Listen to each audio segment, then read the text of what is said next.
Raon sudah mencoba merasakan api selama 7 bulan di depan tungku pembakaran sang perajin palkan. Raon selalu membayangkan api yang ingin dia buat. Seketika, Raon mengingat dendamnya kepada Derus dan Raon juga mengingat ingin membalikan posisi ibunya. Oleh karena itu, api yang diinginkan oleh Raon adalah api yang seperti obor yang bisa menerangi jalan. Api yang bisa dijadikan sebagai pedang untuk mengalahkan binatang buas, salju, maupun hujan. Pastinya api tersebut adalah api yang tidak pernah padam. Setelah itu, energi api yang lebih kuat dari biasanya pun masuk ke dalam tubuh Raon, sehingga Raon harus lebih berkonsentrasi untuk menangkap api tersebut. Tapi ketika Raon sudah mulai bisa melihat gambaran isi pikirannya, tiba-tiba si api biru pun muncul di dalam pikiran Raon. Ternyata itu adalah momen yang sudah ditunggu-tunggu oleh si api biru. Kemudian si api biru pun mulai menyerang Raon sampai Raon merasa tubuhnya hancur berkeping-keping dan sulit untuk bernafas. Raon pun berpikir keras bagaimana caranya dia bisa bertahan hidup, tapi kesadaran Raon perlahan mulai pudar. Si api biru pun berkata kalau semua yang dilakukan Raon itu sia-sia saja. Dan si api biru juga berkata kalau tubuh Raon dan jiwa Raon sekarang menjadi miliknya. Tapi Raon belum mau menyerah dan mencoba melawan kembali. Raon mencoba untuk menyerap mana alam yang dipanaskan oleh tungku. Mana alam yang berada di dalam tungku itu adalah api yang jauh lebih panas dan kuat yang mampu melahap segalanya. Setelah itu, si api biru pun terlihat panik dan bertanya kepada Raon apa yang sedang dirinya lakukan. Raon pun menjawab kalau dirinya sedang berusaha untuk bertahan hidup. Karena Raon berusaha menyerap mana alam secara langsung, api yang berada di tungku sang pengrajin pun ikut membesar sampai membuat sang pengrajin langsung menoleh ke arah Raon. Sang pengrajin berpikir kenapa di dekat Raon rasanya sangat dingin meski tungkunya sedang terbakar. Sang pengrajin pun bertanya kepada Raon apakah dirinya baik-baik saja atau tidak, karena Raon terlihat sangat menggigil. Setelah itu, Rimmer pun muncul dan berkata kepada sang pengrajin untuk membiarkan Raon seperti itu dan jangan mencoba untuk menyentuhnya. Awalnya, sang pengrajin tidak bisa membiarkannya begitu saja. Tapi setelah Rimmer menjelaskan kalau Raon itu sedang berada di kondisi spiritual yang dapat membuat dirinya muntah darah dan mati seketika jika disentuh. Kemudian, sang pengrajin pun bertanya kepada Rimmer, apakah aura dingin yang Rimmer bilang itu ada di dalam tubuh Raon? Dan apakah mereka memang tidak bisa melakukan apa-apa? Rimmer pun langsung menjawab kalau mereka memang tidak bisa berbuat apa-apa karena terlalu berbahaya. Rimmer juga memohon di dalam hatinya supaya Raon jangan mati. Sementara itu, Raon masih berusaha untuk melawan si api biru dan si api biru menyuruh Raon untuk berhenti karena tidak ada harapan bagi Raon. Tapi Raon masih tidak mau menyerah karena Raon sudah pernah mati tidak berdaya sebelumnya. Sehingga kali ini Raon ingin memastikan agar hal tersebut tidak terulang kembali. Api di dalam tungku di tempat sang pengrajin pun semakin kuat dan kalau terus seperti itu, tungkunya tidak dapat menahan lonjakan panas yang tiba-tiba. Melihat kejadian tersebut, Rimmer pun langsung menyadari kalau Raon sedang menyerap mana dari tungku secara langsung karena Rimmer merasakan mana di dalam tungku tersebut sedang menggumpal di satu titik. Dengan tekad dan keteguhan Raon, Raon pun berhasil meraih api yang dia inginkan. Kemudian ledakan pun terjadi di tempat sang pengrajin. Rimmer pun panik dan bertanya apakah Raon baik-baik saja atau tidak.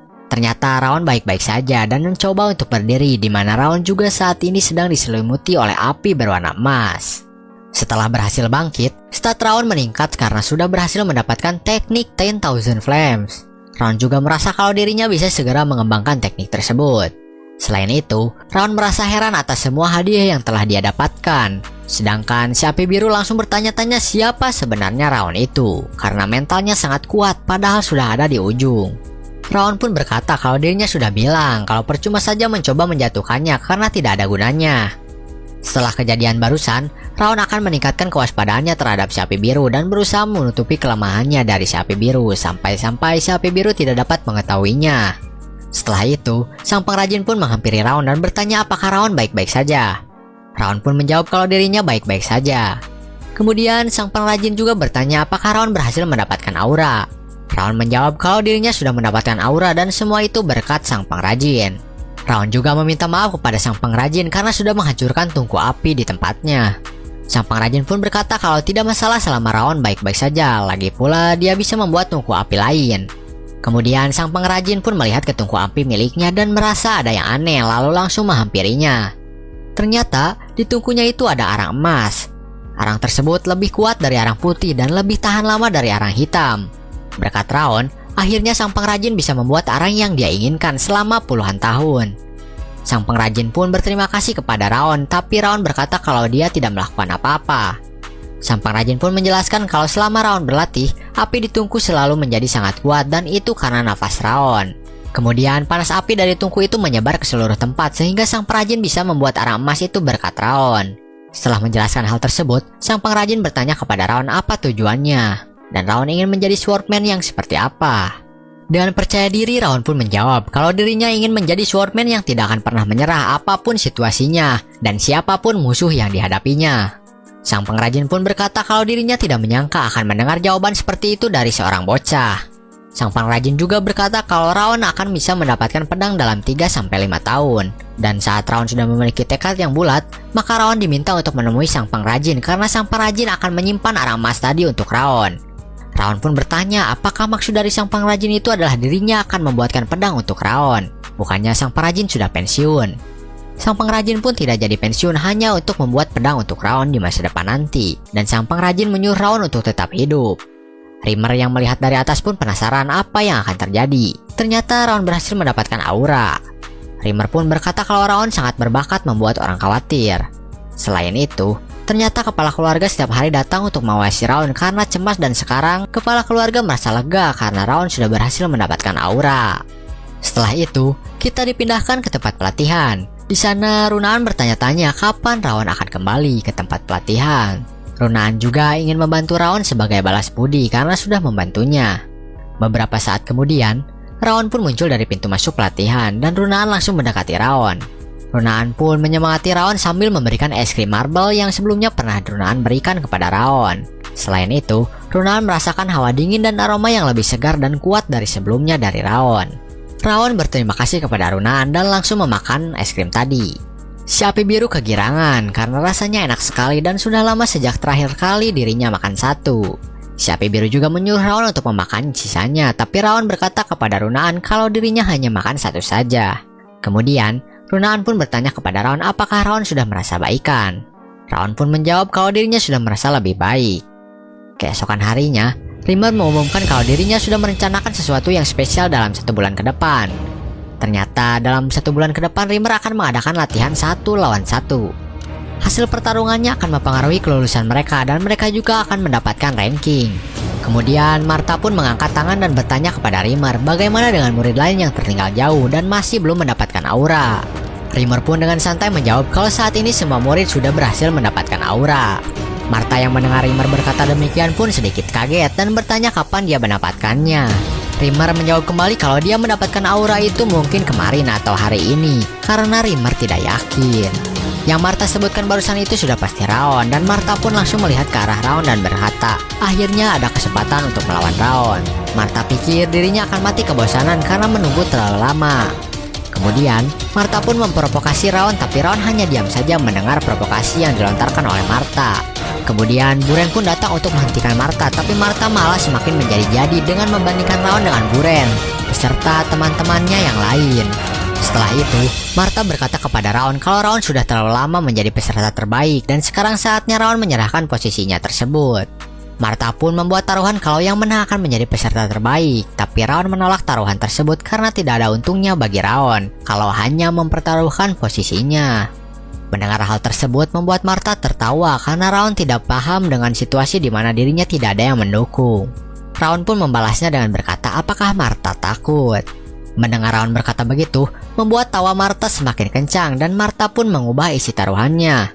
Dan isi taruhannya itu jika Raon menang maka Martha akan memberikan elixir 9 flowers, di mana elixir ini bisa menguatkan fisik dan mental seseorang yang mengonsumsinya. Akhirnya Raon pun menyetujui taruhan yang dikeluarkan oleh Martha barusan. 1 bulan pun sudah berlalu dan saatnya Martha untuk balas dendam. Waktu itu adalah kali pertamanya Martha kalah dari seseorang. Acara duel 1 lawan 1 pun akan segera dimulai. Rimmer menyuruh para peserta pelatihan untuk memperhatikan baik-baik pertarungan peserta lain dan pikirkan bagaimana caranya menghadapi situasi tersebut. Pertarungan pertama adalah Buren melawan Dorian. Sebelum pertarungan dimulai, Dorian mengangkat tangannya. Ternyata Dorian ingin mengundurkan diri dengan alasan tidak enak badan. Tapi, Rimmer pun menyuruh Dorian untuk berusaha sedikit karena meskipun kalah, Dorian akan dapat mempelajari sesuatu. Tanpa berlama-lama, pertarungan pun dimulai dan langsung dimenangkan oleh Buren. Pertarungan selanjutnya adalah Runaan melawan Crane. Setelah pertarungan dimulai, Crane langsung maju menyerang Runaan, namun Runaan bisa menahan serangan tersebut dengan sempurna sampai pedang Crane pun terlepas dari genggamannya, sehingga membuat Runaan langsung menang di dalam duel tersebut. Pertarungan peserta lain pun berlangsung dan diakhiri dengan pertarungan Raon melawan Martha. Pertarungan terjadi cukup sengit di mana Martha terus menyerang Raon, sementara itu Raon terus menahan dan melakukan serangan balik kepada Martha. Setelah itu, Martha pun mengeluarkan auranya dan mulai menyerang Raon kembali. Tapi Raon masih bisa menahan serangan Martha dan mencoba untuk menyerang balik. Kemudian, sekarang giliran Raon yang mengeluarkan auranya. Martha yang melihatnya pun kaget dan merasa kalau api Raon itu berbahaya karena bukan api biasa. Martha pun mulai serius dan pertarungan pun berlanjut di mana mereka langsung mulai menyerang satu sama lain. Benturan pedang mereka pun terjadi dan mengakibatkan tanahnya retak dibarengi dengan angin kencang yang menutupi pandangan para penonton. Setelah angin itu hilang, semua orang bisa melihat Martha yang sudah kalah oleh Raon sampai pedangnya patah. Semua orang tidak menyangka Martha bisa dikalahkan seperti itu oleh Raon yang baru mendapatkan aura selama 1 bulan saja. Setelah itu, kita dipindahkan ke gedung tempat kepala keluarga berada. Di sana Rimmer melaporkan kalau Raon berhasil mengalahkan Martha. Rimmer juga tidak percaya kalau Martha yang sudah berlatih auranya selama 4 tahun kalah telak oleh Raon. Kepala keluarga pun meminta Rimmer untuk membimbing Raon agar dia tidak cepat berpuas diri. Kepala keluarga juga bertanya bagaimana kondisi Martha sekarang. Rimmer pun memberitahu kepala keluarga kalau kondisi Martha saat ini dia sedang syok, tapi lukanya sudah diobati sepenuhnya. Tapi masalahnya adalah guncangan psikologis yang terjadi terhadap Martha yang telah merasakan kekalahan resmi pertamanya. Kemudian kita dialihkan ke tempat Raon berada. Raon sedang menanam suatu bunga. Si api biru mengomel dan menyuruh Raon untuk menanam bunga tersebut dengan benar. Di malam hari setelah Raon mengalahkan Martha, Raon mendapatkan peningkatan statnya kembali seperti Ring of Fire-nya yang sekarang sudah menjadi 4 star bersamaan dengan water resistensi yang dia miliki. Setelah Raon beres menanam bunga tersebut, tiba-tiba Martha datang menemui Raon. Raon pun langsung bertanya ada apa Martha datang ke tempat Raon. Martha datang untuk menantang Raon kembali. Kemudian Raon pun berkata kalau Martha sungguh menyedihkan karena tidak mau menerima kekalahan. Tapi bukannya tidak menerima kekalahan, Martha hanya tidak mengerti kenapa dirinya bisa kalah. Raon pun langsung meminta barang yang sudah dijanjikan pada taruhan sebelumnya. Karena Raon tidak mau menerima tantangan Martha, Martha berniat untuk menginjak bunga-bunga yang ada di halaman rumah Raon sambil berkata kalau dirinya tidak menyangka kalau Raon menyukai bunga. Raon pun menjawab kalau sebenarnya dirinya tidak menyukai bunga. Dirinya hanya melakukan hal tersebut untuk ibunya. Setelah itu, Martha pun berniat untuk pulang, tapi tiba-tiba ibu Raon pun muncul dan bertanya siapa teman yang bersama dengan Raon itu. Ibunya Raon pun bisa mengenali Martha karena mata dan rambutnya yang berwarna hitam. Ibunya Raon merasa khawatir dengan Martha karena pertarungannya dengan Raon. Lalu ibunya Raon bertanya ada kepentingan apa Martha datang ke sana. Martha pun menjawab kalau dirinya hanya ingin mengatakan sesuatu kepada Raon dan urusannya sudah selesai, sehingga dirinya berniat untuk pulang. Tapi ibunya Raon langsung memegang tangan Martha dan mengajaknya masuk ke dalam untuk makan terlebih dahulu. Martha awalnya berniat menolak, tapi ibunya Raon memaksa sehingga Martha tidak punya pilihan lain. Ibunya Raon menyiapkan hidangan yang enak kemudian bertanya-tanya kepada Martha. Melihat ibunya Raon membuat Martha menjadi ingat dengan ibunya sendiri waktu dulu. Setelah selesai makan, Martha pun langsung pulang. Di perjalanan pulang, Martha benar-benar menganggap ibunya Raon mirip dengan ibunya. Dan itulah yang membuat Martha tidak bisa menolak ajakan makan bersama ibunya Raon. Setelah ibunya Martha diculik, Martha memutuskan untuk takkan kalah lagi sampai bertemu dengan ibunya. Tapi Martha malah kalah oleh Raon, sehingga Martha merasa kalau dirinya akan diusir dari rumah. Tapi setelah Martha sampai di rumah, Martha malah mendapatkan surat dari ayahnya yang berisi ucapan selamat atas kekalahan pertamanya dan memberikan informasi kalau ayahnya saat ini masih mencari keberadaan ibunya Martha. Martha pun masuk ke kamarnya dan mengambil pisau kemudian memotong rambutnya jadi pendek. Kemudian Martha juga bertekad untuk menjadi lebih kuat dan memulainya dari awal serta melupakan masa lalu yang menyedihkan. Mungkin cukup sekian untuk video kali ini.